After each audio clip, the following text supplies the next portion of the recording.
अगर आप भी क्लास 12 के छात्र हैं तो लेकर आ चुके हैं बिल्कुल 1000% रियल सब्जेक्टिव क्वेश्चन। चलिए बिना देरी के हम लोग सब्जेक्टिव क्वेश्चन को स्टार्ट करते हैं। आपका विषय कोड जो है 170 रहने वाला है। ठीक है, फिजिक्स का बिल्कुल रियल सब्जेक्टिव क्वेश्चन रहने वाला है 1 जुलाई के लिए। इसका ऑब्जेक्टिव क्वेश्चन हम करा दिए, आप लोग चैनल पर से जाकर देख लीजिएगा। ठीक है, आपको समय जो है 3 घंटा मिलने वाला है। 80 नंबर का पेपर होने वाला है। 40 नंबर के ऑब्जेक्टिव क्वेश्चन तो बता दिए, चैनल पर से देख लीजिएगा। 40 नंबर का जो यह पेपर जो है हम कराने वाले हैं। यहाँ पर देख लीजिए, खंड ब दिया है, लघु उत्तरीय प्रश्न दिया हुआ है। 1 से 20 तक लघु उत्तरीय प्रश्न है, जिनमें से 10 प्रश्नों के उत्तर देना है। प्रत्येक के लिए जो है आपको 2 अंक निर्धारित हैं। 1 नंबर देखिए, यहाँ पर क्वेश्चन है, परावैद्युत शक्ति तथा आपेक्षिक परावैद्युतांक को परिभाषित करना है। ठीक है, यह 1 नंबर क्वेश्चन। अभी आप लोग जो है लाइव क्लास के वीडियो को लाइक कर दीजिए, चैनल को जो है अभी आप लोग सब्सक्राइब कर दिए। आपकी एक लाइक और एक सब्सक्राइब से हमें बहुत मोटिवेशन मिलता है। आगे देखिए, संधारित्र की धारिता किन 2 बातों पर निर्भर करती है, आपको जो है बतलाना है। यह 2 नंबर क्वेश्चन है। 3 नंबर देखिए, गॉसीय पृष्ठ क्या है, इसके उपयोग क्या है, इसको जो है आपको लिखकर समझाना है। फिर वैद्युत आवेश के क्वांटीकरण से आप क्या समझते हैं, इसके बारे में जो है आपको लिखना है। 5 नंबर क्वेश्चन देखते हैं, वैद्युत द्विध्रुव के कारण वैद्युत क्षेत्र रेखाओं के रेखाचित्र जो है आपको सदृश रूप से बनाना है। ठीक है, सभी क्वेश्चन को आप लोग ध्यान से देखिएगा। विद्युत प्रवक्ता तथा विद्युत क्षेत्र की तीव्रता में क्या संबंध है, यह जो है आपको निकालना है। 6 नंबर क्वेश्चन है। इसके बाद 7 नंबर देखिए, एक अविष्ट चालक की ऊर्जा का व्यंजक निकालना है आपको। यह 7 नंबर क्वेश्चन जो है दिया गया है। 8 नंबर देखिए, 5 सेंटीमीटर त्रिज्या के गोले पर 31.41 माइक्रोफैराडे आवेश जो है उत्पन्न है। तो आवेश के पृष्ठ घनत्व की गणना करना है। 9 नंबर देखिए, धातुओं के मुक्त इलेक्ट्रॉन से आप क्या समझते हैं, इसके बारे में जो है आपको लिखना है। आगे देखते हैं, 5.0 गुणे 10 पर घात -8 कूलाम बिंदु आवेश से कितनी दूरी पर क्षेत्र में जो है तीव्रता 450 न्यूटन कूलाम होगी, यह जो है आपको लिखना है। यह 10 नंबर क्वेश्चन है। आगे देखिए, संवहन वेग क्या है, इसके व्यंजक को जो है आपको लिखना है, संवहन वेग क्या। इसके बाद आगे हम लोग बढ़ेंगे तो आगे क्वेश्चन है, सेल के विद्युतवाहक बल और टर्मिनल विभवांतर में जो है अंतर आपको स्पष्ट करना है।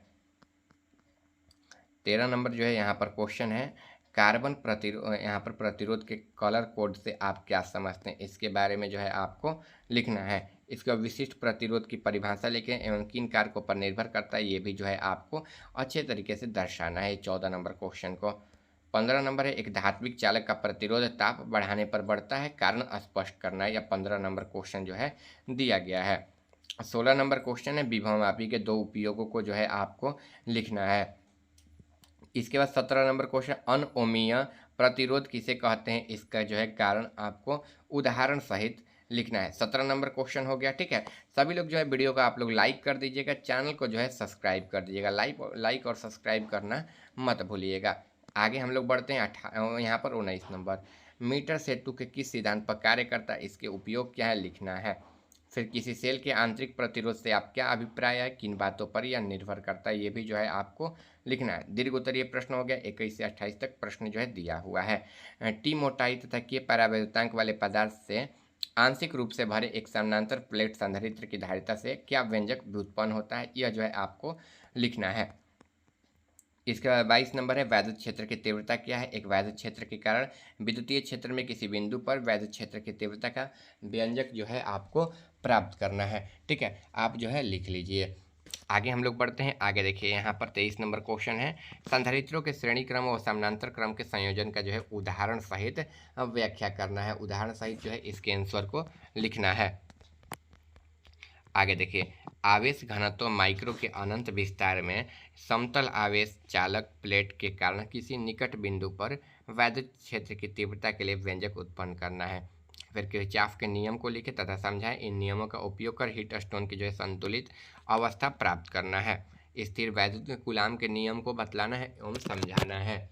ठीक है, आपको जो है लिख लेना है। ठीक है, चलिए आगे हम लोग बढ़ते हैं। आगे जो है यहाँ पर क्वेश्चन है, वान डी ग्राफ जनित रचना करना एवं कार्य विधि को जो है समझाना है। 28 नंबर क्वेश्चन देख लीजिए, यहाँ पर है, विद्युत धारा के प्रवाह के कारण चालक उत्पन्न ऊष्मा के लिए व्यंजक स्थापित करें। विद्युत शक्ति और विद्युत ऊर्जा से आप क्या, आपका अभिप्राय है। आगे बढ़ेंगे तो देखिए आंसर हो जाएगा परावैद्युत शक्ति तथा आपेक्षिक परावैद्युतांक को परिभाषित करें। परावैद्युत शक्ति वह अधिकतम विद्युत क्षेत्र जिसे कोई परावैद्युतांक पदार्थ नहीं सहन कर सकता है, यहाँ पर लिखा गया है, उस पदार्थ की जो है परावैद्युत शक्ति कहते हैं। इसका एसआई मात्रक जो है वोल्ट मीटर होता है। यहाँ पर जो है अच्छे तरीके से लिख दिया गया है। आप जो है वीडियो को रोक रोक के बिल्कुल आराम से देख लीजिए।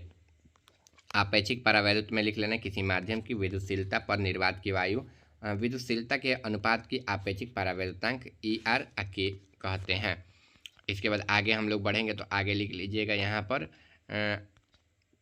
प्लेटों के क्षेत्रफल A पर धारिता प्लेट के उभयनिष्ठ क्षेत्रफल के समानुपाती होती है। ठीक है, क्षेत्र बढ़ने पर धारिता जो है बढ़ती है। इसके बाद प्लेटों के बीच की दूरी धारिता प्लेटों के बीच की दूरी व्युत्क्रमानुपाती होती है। दूरी घटने पर धारिता जो है बढ़ती है। ठीक है, यह जो है आपको बिल्कुल आराम से निफिक्र होकर आराम से लिख लेना है।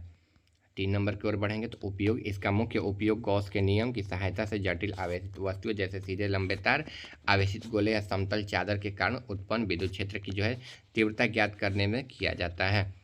इसके बाद विद्युत आवेशिक क्वांटीकरण के अनुसार प्रकृति में कोई भी मुक्त आवेश हमेशा एक न्यूनतम मोल आवेश ई जो है पूर्ण गुणज होता है। इसे कभी भी भिन्नात्मक रूप से विभाजित नहीं किया जा सकता है। इसके बाद यहाँ पर जो है सूत्र लिखा गया है, आप लोग सूत्र लिख लीजिएगा, जहाँ N123 एक पूर्णांक है, E बराबर 1.6 × 10⁻⁻19 कूलाम दिया गया है मान। आगे देखिए संबंध लिख लेना है। विद्युत क्षेत्र में यहाँ पर की तीव्रता इतना है, अपवर्तकता इतना दिया है, तो इसका मान इतना हो जाएगा। ठीक है, बिल्कुल आराम से लिखना है। ठीक है, कोई भी घबराना नहीं है। ये सूत्र हो जाएगा E बराबर dV - dx का। आगे हम लोग बढ़ेंगे तो परिभाषा, यहाँ पर धातुओं के जो है परमाणु की सबसे बाहरी कक्षा में उपस्थित हुए इलेक्ट्रॉन जो नाभि के बहुत कमजोर आकर्षण बल द्वारा बंधे होते हैं, जो मुक्त इलेक्ट्रॉन कहलाते हैं। इसके बाद लिख लेना है कार्य में एक इलेक्ट्रॉन कमरे के तापमान पर ही अपने परमाणु से अलग होकर पूरी धातु के भीतर स्वतंत्र रूप से गति करने के लिए मुक्त हो जाते हैं। इन्हें कारण धातुओं में विद्युत धारा का प्रवाह होता है। इसका अर्थ लिख लेना है। इलेक्ट्रॉनिक परिपथ में उपयोग होने वाले उच्च मान को कार्बन प्रतिरोध बहुत छोटे होते हैं, जिन पर उनके मान अंकों में लिखना कठिन होता है, इसलिए उनकी सतह पर अलग अलग रंगों की पट्टियाँ बना दी जाती है प्यारे बच्चों। इसके बाद यहाँ पर परिभाषा में जब किसी चालक की विद्युत धारा प्रवाहित होती है तो चालक के भीतर किसी भी बिंदु पर विद्युत क्षेत्र की तीव्रता और धारा घनत्व के अनुपात उस चालक के विशिष्ट प्रतिरोध को कहते हैं। इसके बाद यहाँ पर निर्भर करने वाले कारक, तो विशिष्ट प्रतिरोध केवल चालक के पदार्थ प्रकृति के तापमान पर निर्भर करता है। यह चालक की जो है लंबाई आकार पर भी निर्भर करता है। इसके 2 प्राथमिक सेलों विद्युत वाहक बलों की जो है तुलना करने में E1/E2। ठीक है, ये जो है आपको इतना लिख लेना है। इसके बाद किसी प्राथमिक सेल के आंतरिक प्रतिरोध ज्ञात करने के लिए भी आपको ये लिख लेना है। तो आपको जो है इसके आगे लिखना है, तो इसके आगे जो है यहाँ से आप वे वैद्युत यहाँ पर प्रतिरोध परिपथ में ओम के नियम को पालन नहीं करते हैं, उन्हें अनओमनीय प्रतिरोध कहते हैं। इनके लिए विभवांतर V और धारा I के बीच में ग्राफ खींचते हैं। फिर सिद्धांत में मीटर सेतु में वास्टेन सेतु लिख लेना, विस्टोन सेतु। ठीक है, जो संतुलन में स्थित होता है, PQ/PS ये वाला सूत्र लिख लेना है। इसके बाद सूत्र लिखने के बाद देखिए यहाँ पर ये वाले सूत्र को बिल्कुल आराम से लिख लेना है। ठीक है, नोट कर लेना है। इसके बाद आगे बढ़ेंगे तो वैद्युत क्षेत्र की तीव्रता, तो देखिए वैद्युत क्षेत्र की तीव्रता बिंदुओं पर रखे एकांक धनावेश पर लगने वाले विद्युत बल को उस बिंदु की जो है विद्युत क्षेत्र की तीव्रता को कहते हैं। ठीक है, इसका प्रथम नियम संधि का नियम, किसी बिंदु पर परिपथ में किसी बिंदु के संधि पर मिलने वाली विद्युत धाराओं का बीजगणितीय योग शून्य होता है। ठीक है, आने वाले धाराओं का धनात्मक और जाने वाली धाराओं का ऋणात्मक माना जाता है। ठीक है, यह जो है बिल्कुल राइट आंसर हो जाएगा। आप लोग जो है ना बिल्कुल आराम से छाप लीजिएगा। इसके बाद कार्यविधि लिखिएगा। स्प्रे कंधे C1 के उच्च विभव वाले स्रोत के धन आवेश को दिया जाता है।